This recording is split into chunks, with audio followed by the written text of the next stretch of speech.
Hello and welcome to VOD of Consciousness with Sientir. That's me. And last time I was capturing Mesmer Elite skills, as we can see with my Hexator Vortex here. However, this is not where I want to do that, because Lion's Arch doesn't have a whole lot of Elite skills. So there's a couple of skills that I want to acquire, and one of the ones that I'd like to get is way up in this area. It's a spot called Mineral Springs. So that's going to require me to go on quite a journey. So I'm going to leave from Deldrimore War Camp because I think that's probably the best place to go from, to get to where I'm trying to go. So I'm not planning on using Hex. Well, would this be any good? I don't know. I'm not necessarily planning on using Hexator Vortex so much as continuing to use Stunning Strike. And I'm going to bring a Signet of Capture along because one of the skills that I want might be along the way.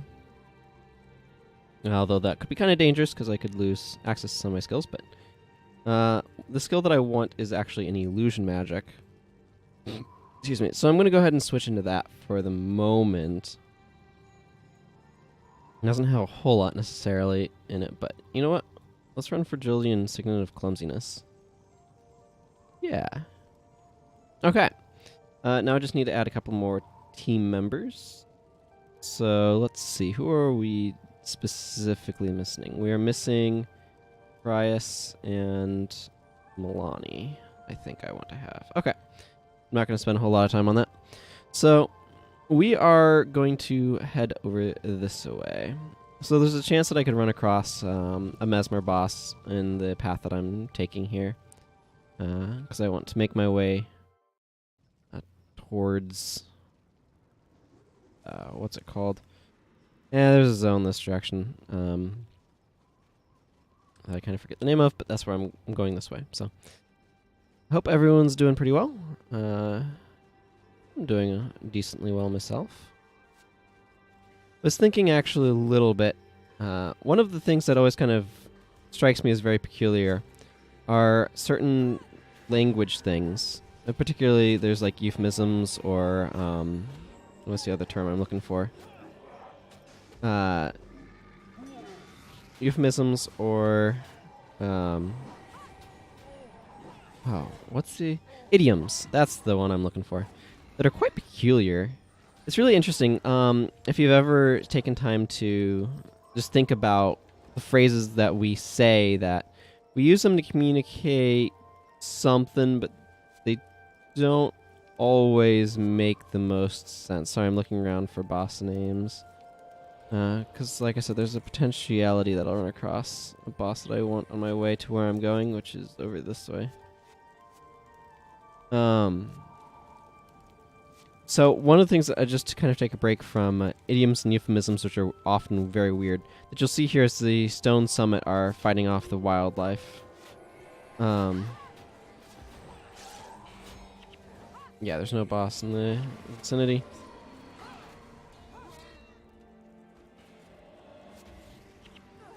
Fragility is particularly good with my short duration burns and whatnot. It causes damage when things take or acquire or lose a condition. Let's see. Yeah, I do want to go this way. But there's a lot of idioms that we use just in everyday life, and they're often quite peculiar. So I've been reflecting on that some. One of the ones that I tend to find most strange are the ones that we use to denote honesty. So, like, to be honest, for example, is a really good example phrase. It's not that we aren't usually honest or whatever. Like, if you're somebody who usually is honest, then this phrase is a little bit redundant. It's like, well, that's typically what you do, right? But we use that phrase to kind of mean to be blunt or to not hold back. To say what we think without reservation, I guess you could say. And I just find it interesting. There's actually a number of phrases that are like that, that have that same sort of idea, like "I'll admit" or I must confess" or something like that. That have that same sense as what "to be honest" conveys. I just find it very interesting that there's these phrases like this. Yeah, I was thinking I hadn't moved the way that the client was showing me. I just find those sorts of phrases to be, when I think about them, be very strange.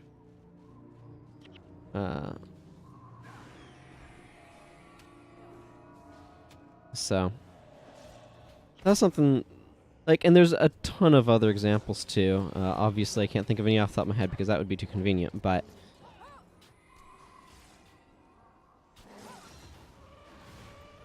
there's plenty of other instances of this is a very peculiar kind of phrase when you think about what's actually being said. I wish this had better labels for where the zone went, not just towards the war camp. But here we are. It does not.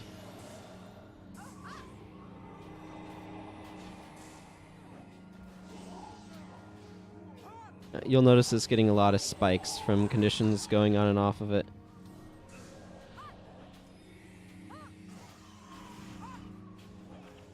Yeah, I need to keep that guy down. Another example, actually, of euphemisms going crazy are the sheer number of euphemisms we have for sex and genitals. It's just absolutely crazy how many different euphemisms there are. Some more polite than others. But it's also not surprising, per se, that that happens. There is a Mesmer Elite skill I may wander across on my path this way that's absolutely not worth getting, because it's a fast casting skill, I think? Maybe? Well, now I'm not sure. I don't know. I'm not even sure how likely it is that I'm going to cross it. But I'm going up that way, for anyone who wondered. There's a potential chance if we end up wiping here that we'll have to, like, journey from really far back, so hopefully that doesn't happen. Wow. Fragility is doing work. All those little 15s popping up on my screen are fragility, triggering.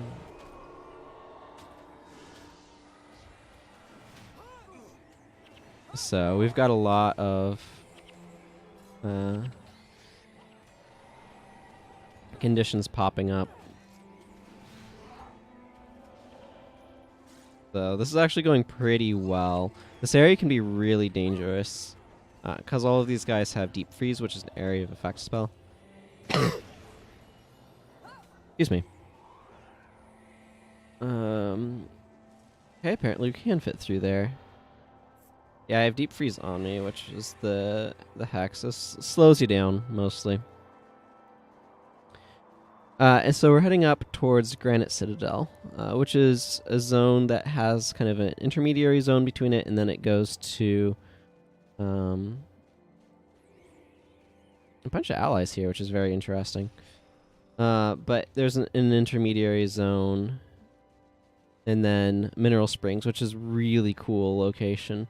And I want to go to Mineral Springs because there's a neat skill that I can capture there called Ineptitude, which I want to get. So, but here's the Granite Citadel. This is one of those locations that's actually kind of significant because it's one of the locations that you could originally get elite armor. That's just the term that we use for armor, or 15k armor or whatever.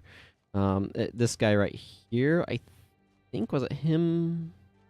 Or was it someone else? I might be thinking. I mean, I can't tell because this character is a Paragon and they don't have 15k armor. 15k armor is called that because it costs 15,000 gold per piece. Except that would be in platinum because 1,000 gold is worth 1 platinum. So that armor costs a lot per piece to craft, and They introduced some more levels of elite armors in future games. So this is not the... not all of them cost that, but there's also the Fisher of Woe armor, which costs a lot. Not strictly speaking because of the price tag per piece, which is all 15k, I believe, but because the crafting materials that it requires are all extremely expensive. So... But yeah, so this is one of the locations where you could craft elite armor. The other is... where is it? Like, off down here. So I may go get that at some point in time, but... Wait, now I'm all turned around. Let's see. Do we have enough time? I mean, we probably have enough time to get up to Mineral Springs, but I probably won't be able to capture this. Alright then. Alright, I need to dump this in there. Don't want to forget that. Yeah, ectoplasm right here. I have like 9, and that armor... I don't like the appearance of most of it, but that armor is extremely expensive. It requires a bunch of ectoplasm and... that's charcoal, obsidian shards, of which I have like 4. Ectoplasm actually became a secondary currency in the game, which I think is really interesting. It's an interesting thing that can happen. Do I like this Signet of Clumsiness? I mean, I don't have much else. I can use Conjure Phantasm, or I can use Snowstorm. He's just doing this protecty stuff, which I think is probably fine. Yeah, he's also doing Blazing Spear. I'm just thinking through what I have my guys doing. It may be worth bringing Epidemic instead of Signet of Clumsiness, actually. So I'm going to do that. But Globs of Ectoplasm. So the game has a maximum trade amount, and the maximum you can have on your character at a time of, I believe, 100 platinum. So for items that... we're going to get ambushed here, by the way. Players had deemed more valuable, you couldn't actually get those, or trade those amongst players. It just wasn't possible. So the end result of this is that players had to find some alternative means of currency.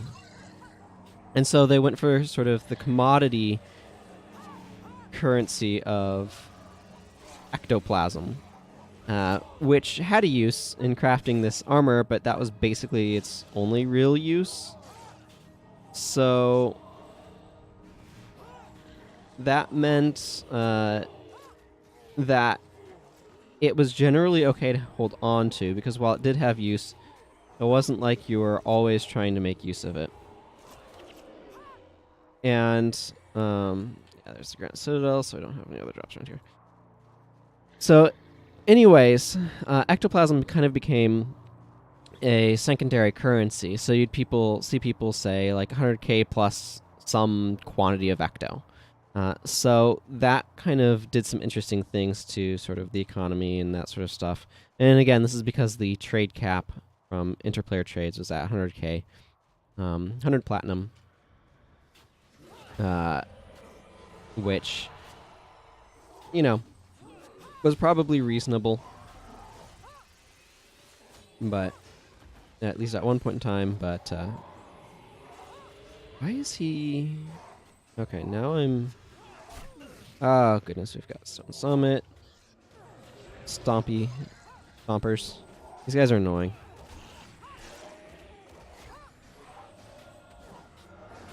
Aha! Something got spread.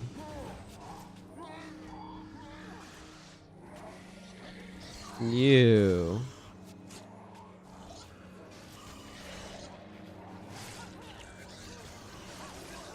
Okay. These Nashers also raise animated bone fiends and stuff, so they're kind of annoying that way. We need to pick up some loot in a moment here. Okay, that nothing to fear was ill-timed. Okay, who's causing... Oh, Death Nova causes poison. I forgot he had that. Okay. I was very confused. So this is a short zone that kind of is just a loop. I'm not sure if there is even a best way to go. Just kind of like a circle either way. There's a bunch of enemies the other way, so I'm just going to go this way and run into other sets of enemies.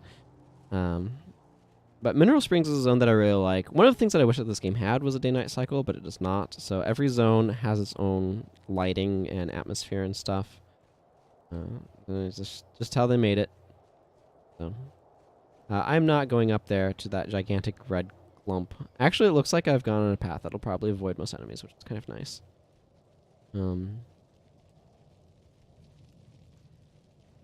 Yeah. But Mineral Springs is a zone that I really like because it's just got a very beautiful snowy aesthetic. When we get there, you'll see that it's much brighter and eerie. But it looks like we have some enemies that we're going to fight. So we'll go ahead and get to Mineral Springs this episode because we're not that far from it. And then next episode, we can make our way, at least hopefully we'll be able to get to Mineral Springs this episode.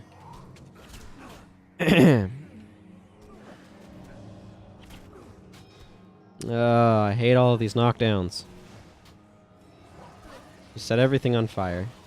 That is our mission here.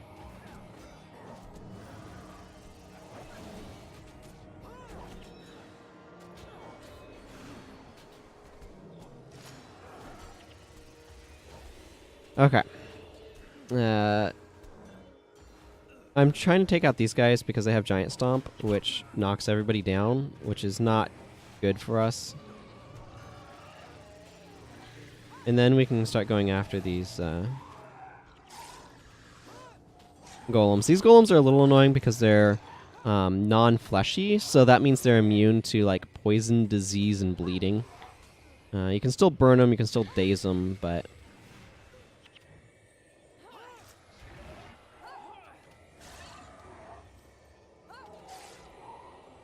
Anyway. Okay, cleared those guys out. Let's see. So it must be a little bit further to get to Mineral Spring. I can't have it too easy, can I? Okay, this is clearly going to take longer to get to Mineral Springs than I thought.